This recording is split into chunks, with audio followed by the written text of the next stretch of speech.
कुछ जगहें नक्शे पर बस एक छोटा सा निशान लगती हैं, लेकिन असल में वे इंसानी हिम्मत की आखिरी सीमा होती हैं। जहां रास्ते खत्म हो जाते हैं, जहां हवा भी दुश्मन जैसी लगती है, जहां समुद्र, पहाड़ और वीरानी मिलकर इंसान से एक ही सवाल पूछते हैं, आखिर तुम यहां रहने की हिम्मत कैसे कर पाए?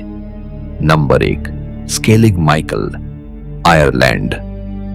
आयरलैंड के समुद्र से दूर उत्तरी अटलांटिक महासागर के बीच खड़ी स्केलिग माइकल कोई साधारण चट्टान नहीं लगती। पहली नजर में यह एक ठंडी, काली और खामोश पत्थर की मीनार जैसी दिखाई देती है, लेकिन जब इसके करीब पहुंचते हैं तब एहसास होता है कि यह जगह सिर्फ समुद्र के बीच उठा हुआ पत्थर नहीं, बल्कि इंसानी धैर्य की वह परीक्षा है जहां हर सांस, हर कदम और हर रात प्रकृति से सीधी टक्कर जैसी रही होगी। चारों ओर उफनता समुद्र, ऊपर से तेज हवाएं, नीचे गहरी खाई और बीच में एक ऐसा द्वीप जहां इंसान ने 1000 साल से भी पहले रहने की हिम्मत की थी। यही बात इस जगह को रहस्यमयी बनाती है, क्योंकि सवाल यह नहीं कि यहां पत्थर के घर कैसे बने, सवाल यह है कि इंसान ने यहां रहने का फैसला आखिर क्यों किया। स्केलिग माइकल समुद्र से करीब 715 फीट ऊपर उठता है। इस ऊंचाई पर पहुंचने के लिए 600 से ज्यादा पत्थर की सीढ़ियां चढ़नी पड़ती हैं। इन सीढ़ियों पर न कोई मजबूत रेलिंग है, न कोई आसान रास्ता। एक तरफ खुरदरे पत्थर, दूसरी तरफ सीधा नीचे गिरता समुद्र। जब तेज हवा चलती होगी तब यहां खड़े रहना ही किसी परीक्षा से कम नहीं रहा होगा। पुराने समय में जब नावें छोटी थीं, मौसम की भविष्यवाणी नहीं थी और बचाव की कोई आधुनिक व्यवस्था नहीं थी, तब इस द्वीप तक पहुंचना अपने आप में जान जोखिम में डालने जैसा था। फिर भी लोग यहां आए, चढ़े, रुके और उन्होंने पत्थरों से छोटे छोटे मधुमक्खी के छत्ते जैसे घर बनाए। इन घरों को देखकर सबसे अजीब एहसास होता है। ये घर किसी आरामदायक बस्ती जैसे नहीं है, बल्कि ऐसा लगता है जैसे इन्हें हवा, बारिश और समुद्र से छिपकर बनाया गया हो। पत्थरों को इस तरह जमाया गया कि वे तेज हवाओं और नमकीन हवा के बीच भी टिके रहें। यहाँ रहने वाले लोगों ने प्रकृति को हराने की कोशिश नहीं की, बल्कि उसके बीच जगह बनाकर जीना सीखा। यही स्केलिग माइकल की सबसे बड़ी ताकत है। यहाँ कोई भव्य महल नहीं, कोई बड़ी दीवार नहीं, कोई शहर नहीं, लेकिन हर पत्थर यह बताता है कि इंसान जब दुनिया से दूर जाना चाहता है तो वह ऐसी जगह भी घर बना सकता है जहां जीवन की लगभग हर सुविधा गायब हो। इस जगह की खामोशी भी सामान्य नहीं लगती। समुद्र लगातार गरजता है, हवा लगातार चिल्लाती है, लेकिन फिर भी पूरा द्वीप एक अजीब आध्यात्मिक सन्नाटे में डूबा दिखाई देता है। ऐसा लगता है जैसे यहाँ आने वाले लोग दुनिया से भागकर नहीं, बल्कि दुनिया को पीछे छोड़कर आए थे। उनके लिए यह द्वीप कष्ट नहीं, साधना था।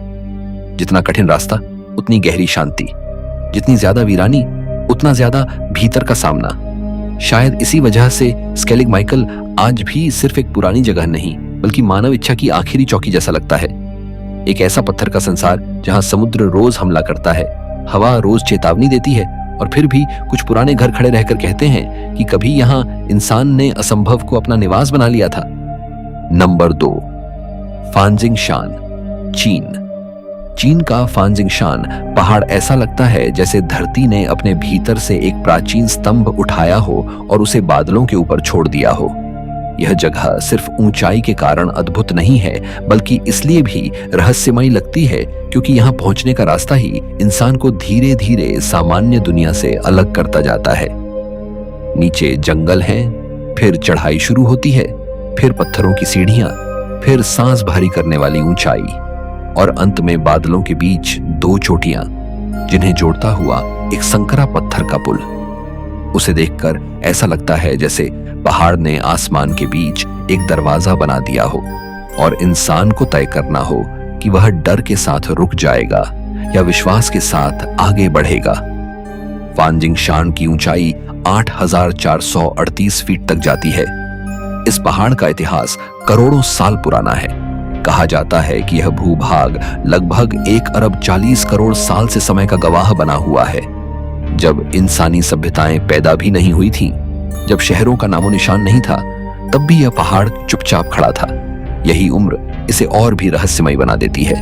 क्योंकि इतने लंबे समय में तूफान आए, बरसात आई, बर्फ आई, हवा ने पत्थरों को काटा, लेकिन यह पहाड़ अपनी जगह खड़ा रहा।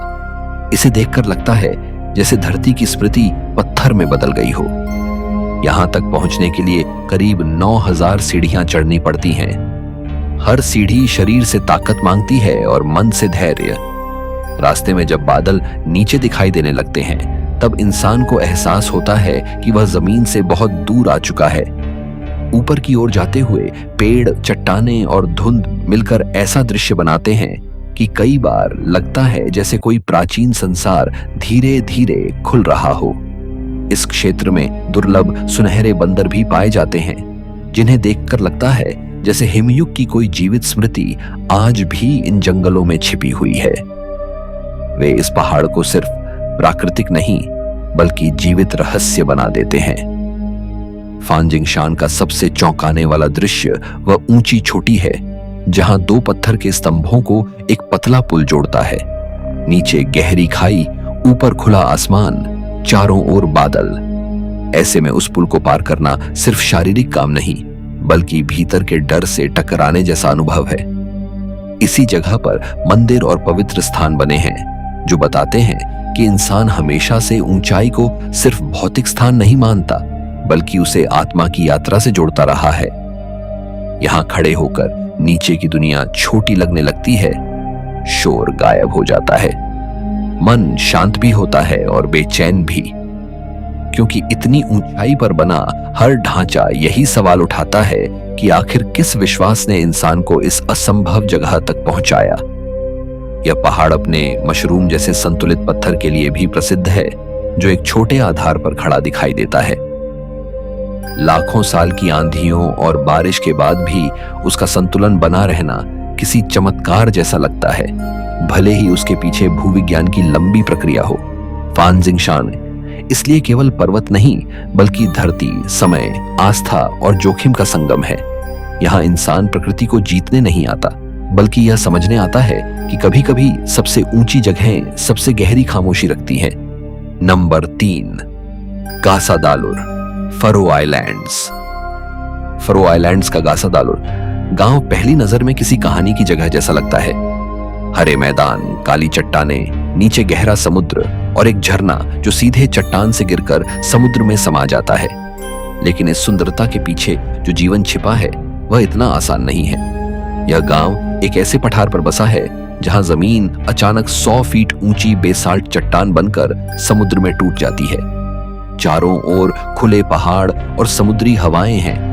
यहाँ कोई घना जंगल नहीं जो घरों को बचा सके, कोई बड़ी दीवार नहीं जो तूफान रोक सके। घासा दालुर में रहना यानी हर दिन यह स्वीकार करना कि प्रकृति सिर्फ सुंदर नहीं, कठोर भी है। यहाँ की हवाएं कई बार 100 मील प्रति घंटे तक पहुंच सकती हैं। ऐसी हवा किसी सामान्य घर की छत को उड़ा सकती है। इसलिए पुराने समय में लोगों ने अपनी छतों पर घास और मिट्टी की मोटी परतें लगाईं। दूर से देखने पर ये घर धरती में घुले हुए लगते हैं, जैसे घरों ने पहाड़ का रंग पहन लिया हो। लेकिन यह सिर्फ सुंदरता के लिए नहीं था, यह जिंदा रहने की तकनीक थी।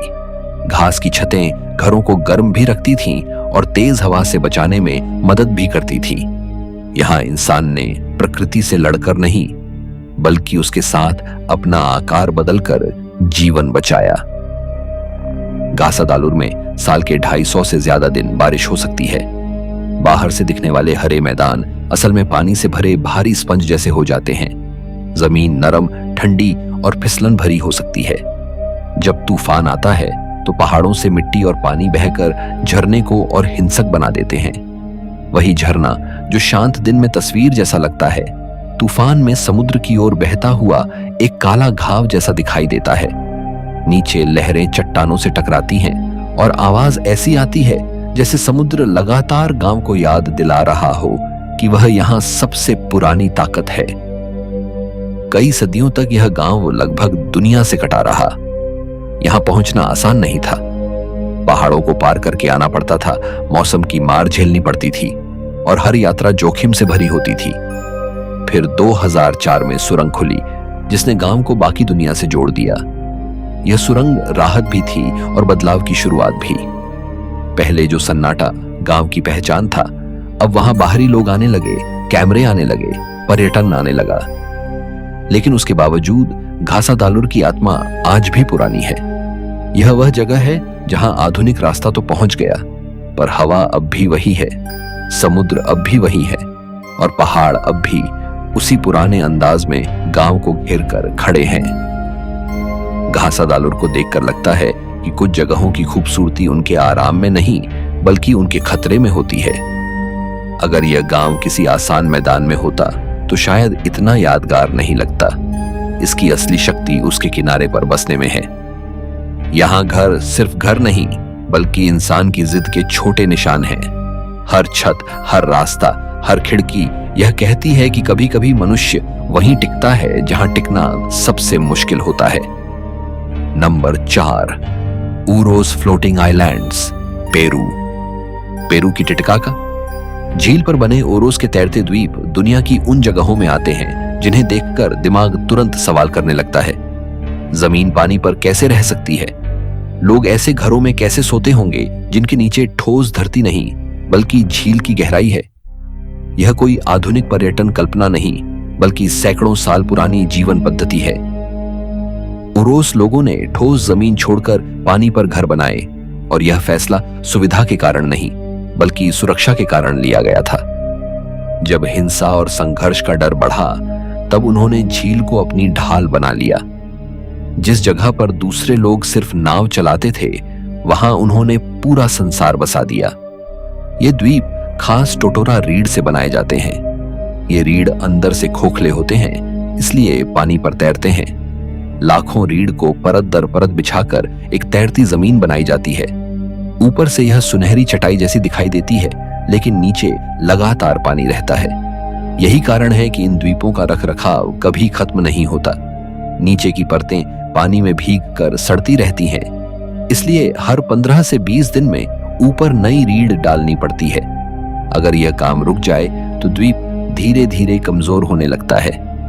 यानी यहां घर बनाना एक बार का काम नहीं, बल्कि पूरी जिंदगी चलने वाली जिम्मेदारी है।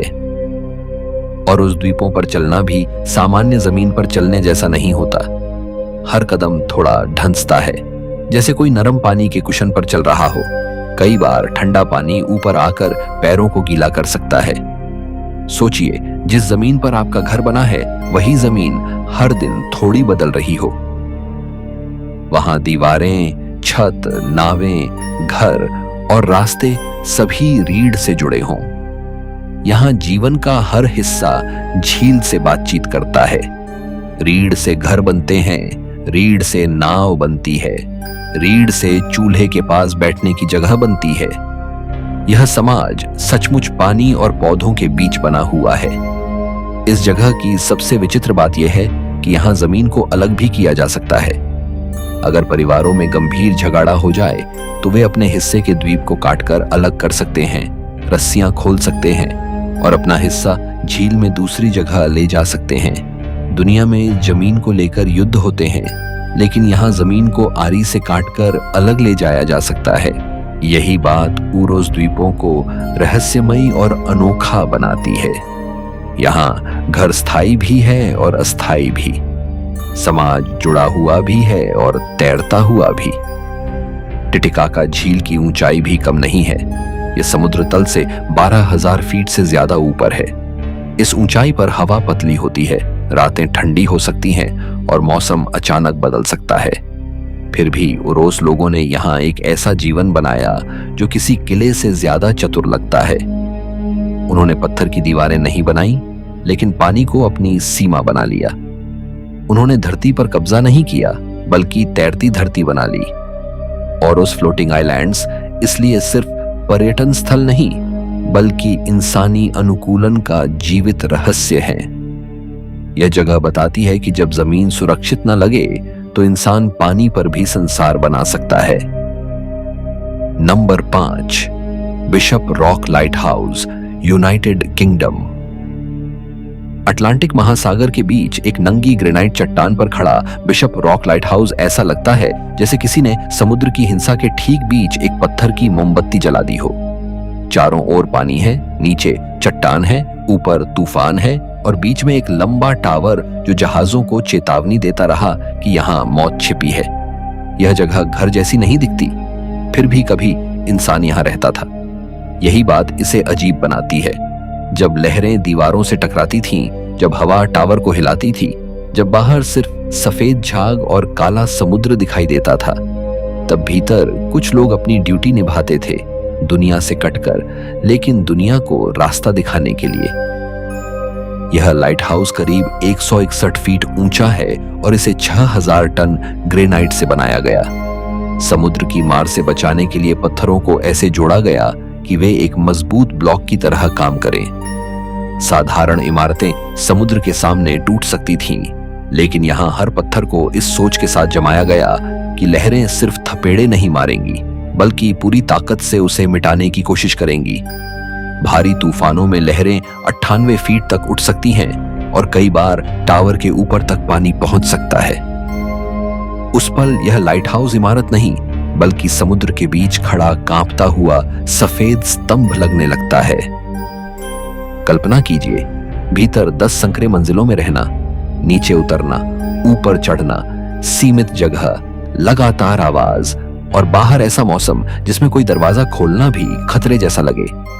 लाइट हाउस कीपर यहां अकेलेपन के ऐसे रूप से गुजरते होंगे जिसे सामान्य इंसान समझ भी नहीं सकता। जमीन नहीं, बाजार नहीं, पड़ोसी नहीं, पेड़ नहीं, सिर्फ समुद्र और इंतजार। ऐसे में समय भी अलग चलता होगा। दिन और रात का फर्क केवल रोशनी से नहीं, बल्कि तूफान की आवाज से पता चलता होगा। जब लहरें शांत हों तो राहत, और जब तूफान उठे तो हर दीवार पर भरोसे की परीक्षा। 1991 में यह लाइट हाउस स्वचालित हो गया, यानी अब इसे दूर से नियंत्रित किया जाने लगा। इससे इंसान का जोखिम कम हुआ, लेकिन इस जगह की कहानी और भी ज्यादा गहरी हो गई, क्योंकि इससे पहले यह सिर्फ मशीन नहीं था, बल्कि कुछ लोगों का अस्थायी घर था। वे लोग जो खुद खतरे के बीच रहकर दूसरों को खतरे से बचाते थे। इसकी रोशनी 27 मील दूर तक देखी जा सकती थी। जहाजों के लिए यह चेतावनी भी थी और उम्मीद भी। एक तरफ यह कहता था, यहां चट्टानें हैं, सावधान रहो। दूसरी तरफ यह भी कहता था, तुम अकेले नहीं हो, रास्ता अभी बाकी है। बिशप, रॉक लाइट हाउस की सबसे रहस्यमयी बात यही है कि यह रहने के लिए नहीं बना था, फिर भी कभी इसमें जीवन था। यह आराम का घर नहीं था, बल्कि जिम्मेदारी का घर था। वहां रहने वाला इंसान समुद्र से लड़ नहीं सकता था, लेकिन एक रोशनी जलाकर उसे जवाब जरूर दे सकता था।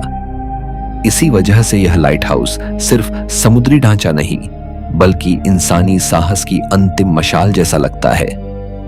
Number 6, eagles nest, Namibia. Namibia के सूखे रेगिस्तान में मौजूद ईगल्स नेस्ट पहली नजर में किसी छिपे हुए आश्रय जैसा दिखाई देता है। यह जगह बाहर से ज्यादा बोलती नहीं, बल्कि पत्थरों के बीच खुद को छुपा लेती है। विशाल ग्रेनाइट बोल्डरों के बीच बना यह निवास ऐसा लगता है जैसे इंसान ने घर नहीं बनाया, बल्कि पत्थर से अनुमति मांगी हो कि मुझे तुम्हारे बीच थोड़ा सा स्थान दे दो। रेगिस्तान में रहने का मतलब केवल गर्मी से लड़ना नहीं होता। यहाँ पानी की कमी, दिन और रात का भयानक तापमान, अंतर, सन्नाटा, दूरी और दिशाहीन फैलाव, सब मिलकर जीवन को धीमा, कठोर और सावधान बना देते हैं। ईगल्स नेस्ट इसी सावधानी का बना हुआ रूप लगता है। इस क्षेत्र में साल भर में बहुत कम बारिश होती है, कई जगह 4 इंच से भी कम। इतने सूखे वातावरण में हर पौधा, हर जीव और हर इंसानी गतिविधि पानी के हिसाब से चलती है। यहाँ प्रकृति तेज नहीं, बल्कि धीमी मौत की तरह दबाव डालती है। दिन में तापमान 104 डिग्री फ़ारेनहाइट से ऊपर जा सकता है और रात को वही रेगिस्तान 32 डिग्री फ़ारेनहाइट के करीब ठंडा हो सकता है। यानी एक ही दिन में आग और बर्फ जैसी 2 परीक्षाएं मिलती हैं। सामान्य घर ऐसे तापमान बदलाव में असहज हो सकते हैं, लेकिन यहाँ पत्थर ही सहायक बन जाते हैं। ईगल्स नेस्ट की सबसे खास बात यह है कि यह प्रकृति से भिड़ता नहीं, बल्कि उसमें घुल जाता है। ग्रेनाइट बोल्डर दिन भर सूरज की गर्मी सोखते हैं और रात में धीरे धीरे वह गर्माहट छोड़ते हैं। यह पत्थर की प्राकृतिक स्मृति जैसा है। दिन में वही चट्टानें तपती दीवारें बन सकती हैं, लेकिन रात को वे ठंड से राहत देती हैं। इस घर को देखकर लगता है कि इंसान ने आधुनिक सुविधाओं से पहले प्रकृति की भाषा पढ़ना सीखा होगा। कहाँ छाया है, कहाँ हवा कम लगेगी, कौन सा पत्थर गर्मी रोकेगा, कौन सी दिशा धूप से बचाएगी। यही ज्ञान रेगिस्तान में जीवन और मृत्यु का फर्क बन सकता है। इन ग्रेनाइट पत्थरों की अपनी कहानी भी करोड़ों साल पुरानी है। कभी ये धरती के भीतर पिघले हुए मैग्मा का हिस्सा थे, धीरे धीरे ठंडे हुए, कठोर बने और फिर लाखों साल की हवा और रेत ने इनके आसपास की नरम सतह को हटा दिया। अब ये बोल्डर रेगिस्तान में ऐसे खड़े हैं जैसे धरती की पुरानी हड्डियां बाहर आ गई हों। इनके बीच बना घर इसलिए रहस्यमय लगता है क्योंकि वह आधुनिक दुनिया का हिस्सा होकर भी प्रागैतिहासिक दृश्य में छिपा हुआ है। दूर से देखो तो शायद लगे ही नहीं कि यहां कोई रहता होगा। ईगल्स नेस्ट यह बात याद दिलाता है कि हर चरम जगह में रहने का तरीका अलग होता है। पहाड़ पर चढ़कर बचना अलग है, समुद्र में रोशनी जलाकर बचना अलग है और रेगिस्तान में पत्थरों के बीच अदृश्य होकर बचना अलग है। यहाँ जीवन शोर नहीं करता, यहाँ कोई बड़ी बस्ती नहीं, कोई चहल पहल नहीं, बस चट्टाने, हवा, आकाश और एक ऐसा घर जो कहता है कि इंसान जब प्रकृति को जीतने की जिद छोड़ देता है तब कभी कभी वह उसके भीतर सुरक्षित जगह खोज लेता है। Number 7, Svalbard Global Seed Vault, Norway. Norway के बर्फीले स्वालबार्ड में पहाड़ के भीतर घुसा हुआ ग्लोबल सीड वॉल्ट दुनिया की सबसे अजीब और महत्वपूर्ण संरचनाओं में से एक है। बाहर से यह किसी भविष्य की मशीन, किसी अंतरिक्ष द्वार या किसी गुप्त सुरंग जैसा दिखाई देता है, लेकिन इसके भीतर हथियार नहीं, सोना नहीं, खजाना नहीं, बल्कि बीज रखे गए हैं। यही इसे इतना गहरा और रहस्यमयी बनाता है, क्योंकि जब दुनिया अपने भविष्य से डरती है तब वह सबसे पहले भोजन को बचाने की कोशिश करती है। यह जगह इंसान की उस चिंता का पत्थर और बर्फ से बना जवाब है कि अगर युद्ध, आपदा, जलवायु संकट या किसी बड़े विनाश से खेती व्यवस्था टूट जाए तो जीवन को फिर से शुरू करने के लिए हमारे पास क्या बचेगा। यह वॉल्ट ठोस सैंडस्टोन पहाड़ के भीतर करीब 394 फीट अंदर बनाया गया है। इसकी जगह बहुत सोच समझकर चुनी गई। स्वालबार्ड इतना ठंडा है कि वहां की परमाफ्रॉस्ट प्राकृतिक रूप से तापमान कम बनाए रखती है। अगर बिजली भी चली जाए तो भी भीतर का ठंडा वातावरण बीजों को लंबे समय तक सुरक्षित रखने में मदद कर सकता है। यहाँ तापमान लगभग 0 डिग्री फ़ारेनहाइट के आसपास रखा जाता है ताकि बीजों की जीवन क्षमता लंबे समय तक बनी रहे। यह इमारत जितनी आधुनिक है उतनी ही प्राचीन विचार से जुड़ी है। बीज बचाओ तो भविष्य बच सकता है। इस जगह में अरबों बीजों को रखने की क्षमता है। ये बीज अलग अलग देशों, अलग अलग जलवायु, अलग अलग फसलों और अलग अलग संस्कृतियों की जीवित स्मृति है।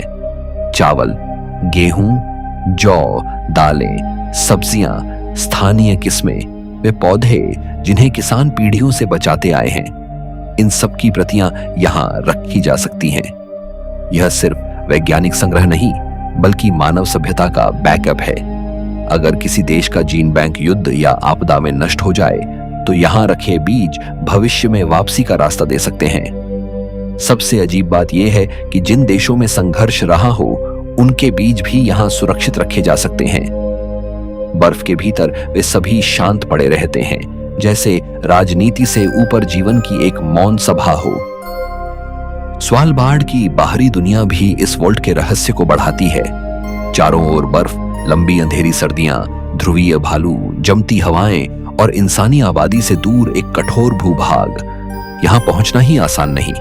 ऐसा लगता है जैसे मानवता ने अपनी उम्मीद को पृथ्वी के एक दूरस्थ फ्रिज में बंद कर दिया हो ताकि किसी भयानक समय में भविष्य की चाबी मिल सके।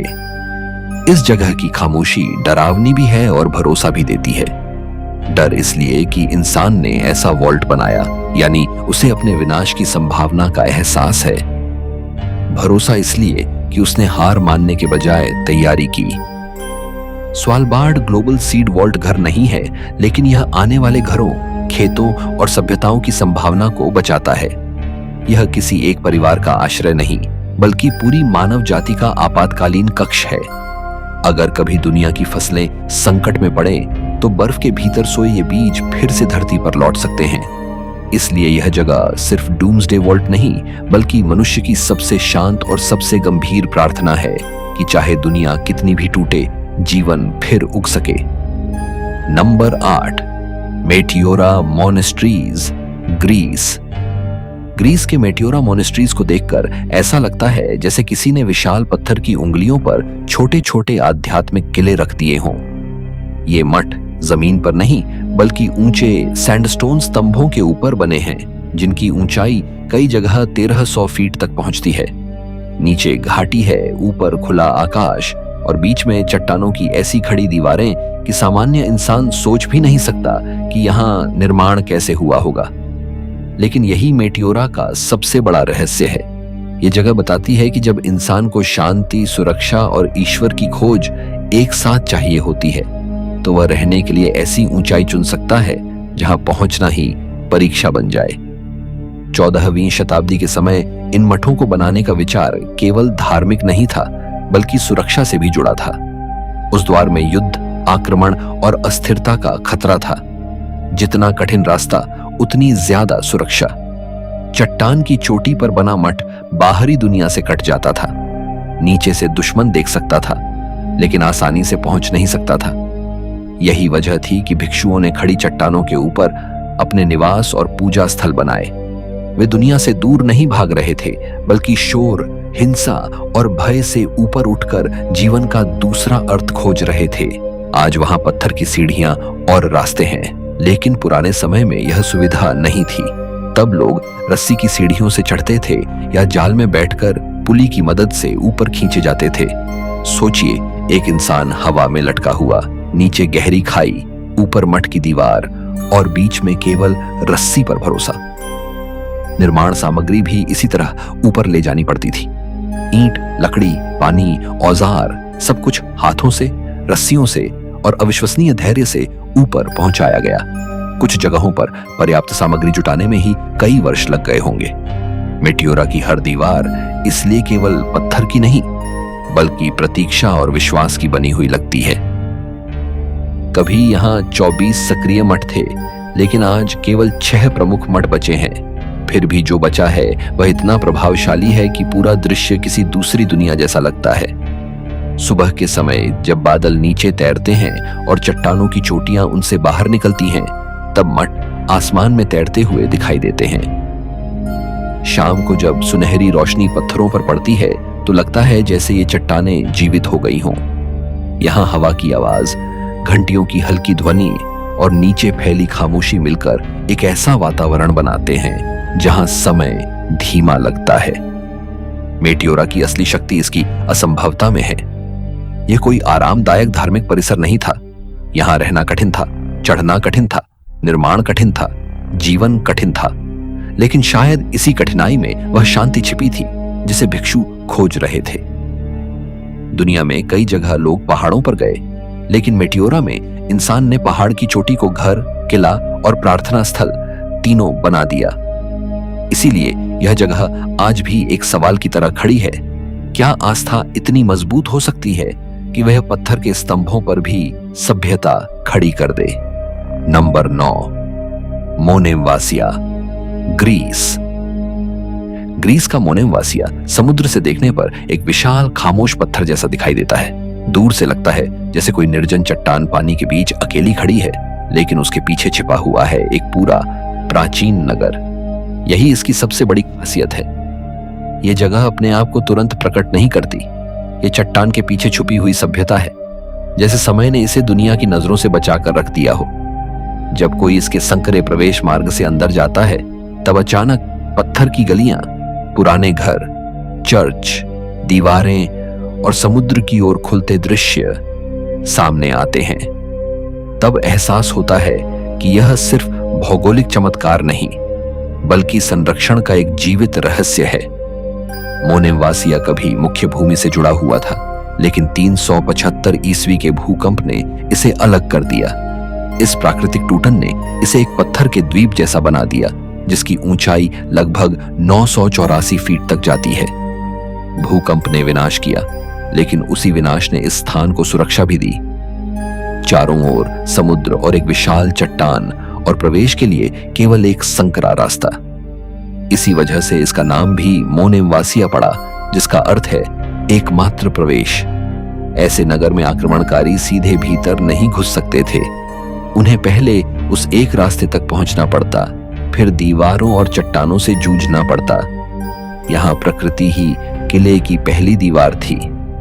इस नगर की गलियों में चलते हुए लगता है जैसे समय की परतों के बीच चल रहे हों। पत्थर के पुराने घर, संकरी गलियां, झुकी हुई मेहराबें और समुद्र की नमकीन हवा सब मिलकर ऐसा माहौल बनाते हैं जिसमें आधुनिक दुनिया कुछ देर के लिए पीछे छूट जाती है। लेकिन इस सुंदरता के पीछे क्षय की धीमी कहानी भी है। 1500 साल से ज्यादा समय से समुद्री नमी, नमकीन धुंध और हवाएं यहाँ की दीवारों और मोर्टार को धीरे धीरे खाती रही हैं। हर पत्थर पर समय का असर दिखाई देता है। यही टूटन इसे और असली बनाती है। यह जगह चमकीली और नई नहीं, बल्कि थकी हुई, प्राचीन और रहस्यमयी है। मोनेमवासिया में अलगाव सिर्फ भौतिक नहीं था, मानसिक भी रहा होगा। यहाँ रहने वाले लोग समुद्र से घिरे थे, चट्टान से ढके थे और एक संकरी राह से दुनिया से जुड़े थे। ऐसी जगह में जीवन सुरक्षित भी था और सीमित भी। बाहर युद्ध हो, राजनीति बदले, साम्राज्य उठे और गिरे, फिर भी यह नगर अपनी चट्टान के पीछे सांस लेता रहा। शायद इसी कारण यह आज भी इतना जीवित लगता है। यह पत्थर की दीवारों वाला संग्रहालय नहीं, बल्कि एक ऐसा नगर है जिसने समय से बचने के लिए खुद को छुपा लिया। मोनेमवासिया हमें यह सोचने पर मजबूर करता है कि कभी कभी सबसे मजबूत किला ऊंची दीवार नहीं, बल्कि सही जगह होती है। जब पूरा नगर एक चट्टान के पीछे छिप जाए, जब प्रवेश केवल एक हो, जब समुद्र बाकी सभी दिशाओं को बंद कर दे, तब अलगाव ही रक्षा बन जाता है। यह जगह खूबसूरत है, लेकिन उसकी सुंदरता में एक डर भी है, क्योंकि यहां हर मोड़ पर लगता है कि अगर रास्ता बंद हो जाए तो यह नगर फिर से दुनिया से गायब हो सकता है। मोनेमवासिया इसलिए सिर्फ ग्रीस का पुराना शहर नहीं, बल्कि वह छिपी हुई सभ्यता है जिसने अकेलेपन को अपनी ढाल बना लिया। Number 10, Saint Michel de Aiguilhe, France. France का सेंट मिशेल डी एगुइल देखने में ऐसा लगता है जैसे किसी ने एक पतली ज्वालामुखी के चट्टान के शीर्ष पर आसमान को छूता हुआ पवित्र घर रख दिया हो। यह स्थान धरती से अचानक उठे एक कठोर पत्थर के स्तंभ पर बना है, जिसकी ऊंचाई करीब 279 फीट है। नीचे सामान्य जमीन है, आसपास खुला दृश्य है और बीच में एक सीधी खड़ी चट्टान, जिसके ऊपर 1000 साल से भी पुरानी धार्मिक संरचना खड़ी है। पहली नजर में सवाल यही उठता है कि वहां पहुंचना ही इतना कठिन होगा, तो किसी ने वहां निर्माण करने की हिम्मत कैसे की? और उससे भी बड़ा सवाल, क्योंकि यह चट्टान दरअसल प्राचीन ज्वालामुखीय गतिविधि का बचा हुआ कठोर केंद्र है। आसपास की नरम सतह समय के साथ कटती गई, लेकिन यह कठोर कोर बचा रहा और आज एक प्राकृतिक स्तंभ की तरह खड़ा है। 969 ईस्वी के आसपास यहां निर्माण हुआ। उस समय न आधुनिक मशीनें थीं, न क्रेन, न आसान रास्ते। पत्थर, लकड़ी और सामग्री को ऊपर पहुंचाना अपने आप में असाधारण काम रहा होगा। हर ईंट को ऐसे रखा गया कि वह चट्टान के आकार के साथ मेल खाए। इसलिए यह चर्च ऊपर रखा हुआ नहीं लगता, बल्कि ऐसा लगता है जैसे वही चट्टान धीरे धीरे भवन में बदल गई हो। इस स्थान तक पहुंचने के लिए 268 पत्थर की सीढ़ियां चढ़नी पड़ती हैं। ये सीढ़ियां चट्टान के चारों ओर घूमती हुई ऊपर जाती हैं। चढ़ते समय ऐसा अनुभव हो सकता है जैसे कोई किसी विशाल पत्थर के जीव के शरीर पर चढ़ रहा हो। नीचे जमीन दूर होती जाती है, हवा तेज होती जाती है और ऊपर का रंगीन प्रवेश द्वार धीरे धीरे पास आता है। यही चढ़ाई इस जगह को सामान्य धार्मिक स्थल से अलग कर देती है। यहां पहुंचना केवल दर्शन नहीं, बल्कि यात्रा है। हर कदम याद दिलाता है कि ऊंचाई मुफ्त में नहीं मिलती। अंदर की वास्तुकला भी अपने आप में चतुराई से भरी है। संकरी जगह में क्रॉसिंग वॉल्ट बनाए गए ताकि वजन चट्टान के किनारों की ओर बटे और केंद्र पर अनावश्यक दबाव न पड़े। ऐसा लगता है जैसे निर्माताओं ने पत्थर से बातचीत की हो।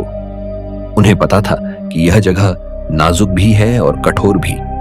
अगर वजन गलत पड़ा तो संरचना खतरे में पड़ सकती थी, लेकिन सावधानी, अनुभव और विश्वास ने मिलकर इसे सदियों तक टिकाए रखा। तूफान और बिजली जैसी प्राकृतिक ताकतें भी इस ऊंचाई पर कम खतरा नहीं थी। फिर भी यह संरचना खड़ी रही, जैसे हवा और समय दोनों को चुनौती देती हो। इस जगह से जुड़ी एक और रोचक बात यह है कि यहाँ कभी एक पुराना खजाना कक्ष भी छिपा रहा, जिसे 20वीं सदी में खोजा गया। ऐसी बातें इस स्थान के रहस्य को और गहरा बना देती हैं। ऊंची चट्टान, पुराना चर्च, संकरी सीढ़ियां, हवा की आवाज और छिपे हुए कक्ष, सब मिलकर इसे किसी साधारण ऐतिहासिक स्थल से कहीं ज्यादा रहस्यमयी बना देते हैं। यहां आने पर लगता है कि इंसान ने धरती से ऊपर उठकर कोई छोटा सा पवित्र आश्रय बनाया हो, जहां पहुंचने के लिए शरीर को मेहनत करनी पड़े और मन को शांत होना पड़े। सेंट मिशेल डीएगुइल इसलिए अनोखा है क्योंकि यह बताता है कि इंसान हमेशा आसान जगहों पर ही नहीं बसता। कभी वह सबसे कठिन चट्टान चुनता है ताकि उसका विश्वास दूर से भी दिखाई दे। यह जगह पहाड़ नहीं, किला नहीं, महल नहीं, लेकिन इन तीनों की भावना अपने भीतर रखती है। यह एक पत्थर की चोटी पर टिके मानव विश्वास का रहस्य है। Number 11, आओगाशिमा, Japan. जापान का आओगाशिमा द्वीप दुनिया की सबसे विचित्र आबाद जगहों में से एक है। यह प्रशांत महासागर के उग्र जल में दूर स्थित है और ऊपर से देखने पर एक गहरे हरे ज्वालामुखी कटोरे जैसा दिखाई देता है। लेकिन यह कोई मृत भूभाग नहीं है। यह एक जीवित ज्वालामुखी द्वीप है जिसके भीतर एक पूरा गांव बसा हुआ है। यह विचार ही अजीब है कि लोग एक ऐसे प्राकृतिक ढांचे के भीतर रहते हैं जिसे पृथ्वी की आग ने बनाया और जो पूरी तरह शांत भी नहीं माना जाता। बाहर समुद्र की हिंसा है, अंदर ज्वालामुखी का इतिहास। आओगाशिमा सच में प्रकृति की दोहरी कैद जैसा महसूस होता है। यह द्वीप मुख्य भूमि से लगभग 222 मील दूर है। इतनी दूरी ही इसे अलग थलग बनाने के लिए काफी है, लेकिन कठिनाई यहीं खत्म नहीं होती। चारों ओर ऊंची बेसाल्ट चट्टानें हैं जो 656 से 1300 फीट तक समुद्र में लगभग सीधे गिरती हैं। यहां कोई आसान समुद्री तट नहीं जहां नाव आराम से लगे। लहरें, धाराएं और मौसम हर आगमन को जोखिम बना देते हैं। कई बार तूफानी समुद्र इस द्वीप को बाहरी दुनिया से काट देता है। इसलिए यहां रहना केवल दूर रहना नहीं, बल्कि अनिश्चितता के साथ रहना है। कभी रास्ता खुला, कभी बंद, कभी समुद्र ने अनुमति दी, कभी नहीं।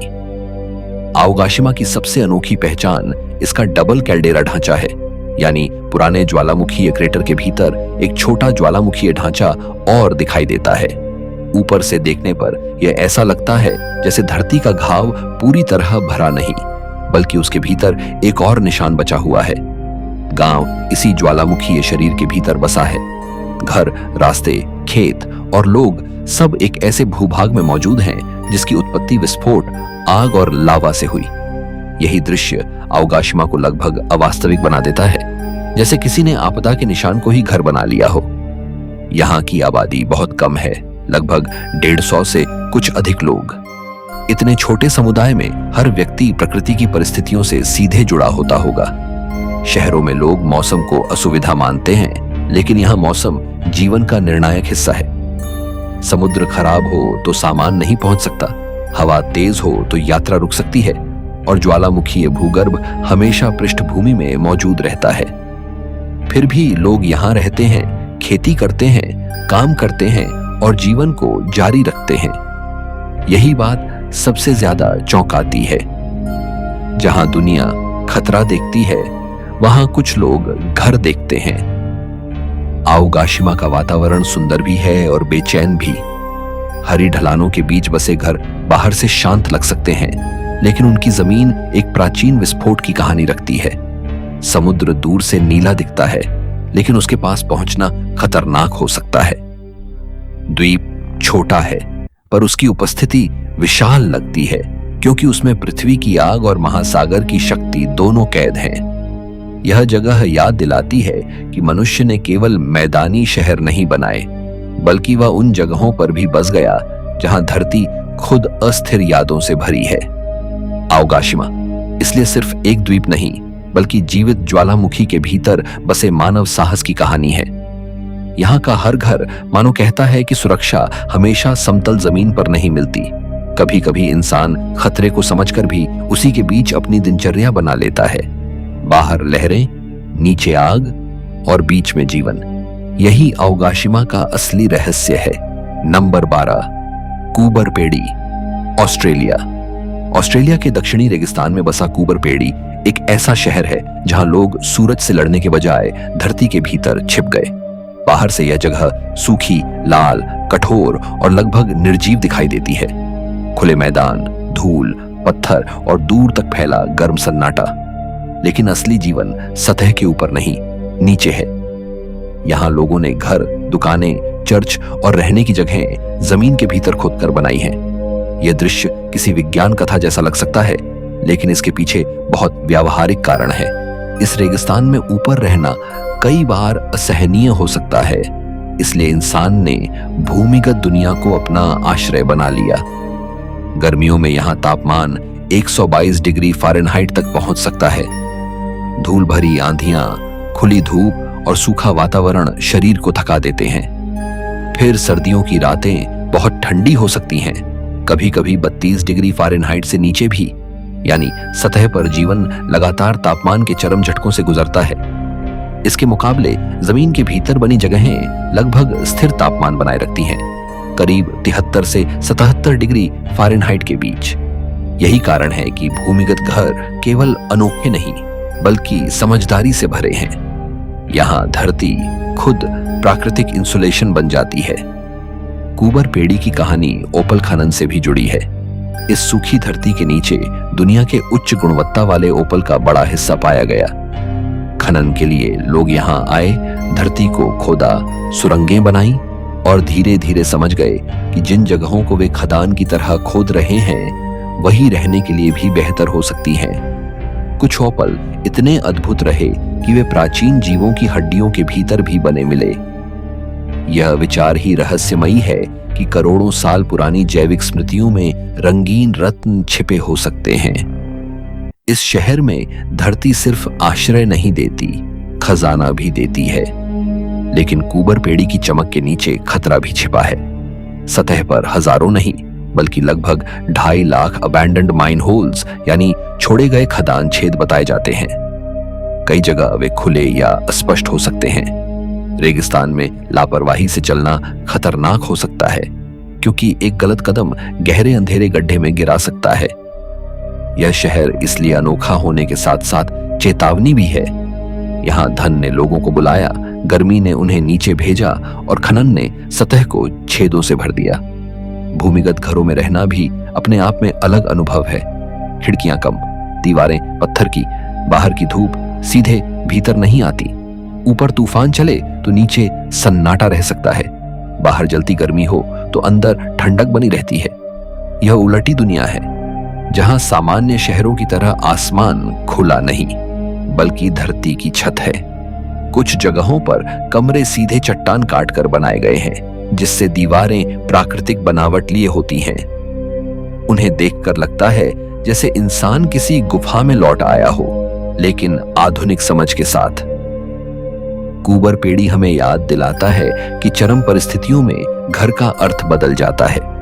जहां ऊपर की दुनिया बहुत कठोर हो, वहां नीचे उतरना हार नहीं, बुद्धिमानी है। इस शहर में जीवन सूरज से छिपता है, पत्थर में सांस लेता है और धरती के भीतर अपना सुरक्षित तापमान खोजता है। यह जगह इसलिए रहस्यमयी है क्योंकि यह भविष्य जैसी भी लगती है और प्राचीन गुफा जीवन जैसी भी।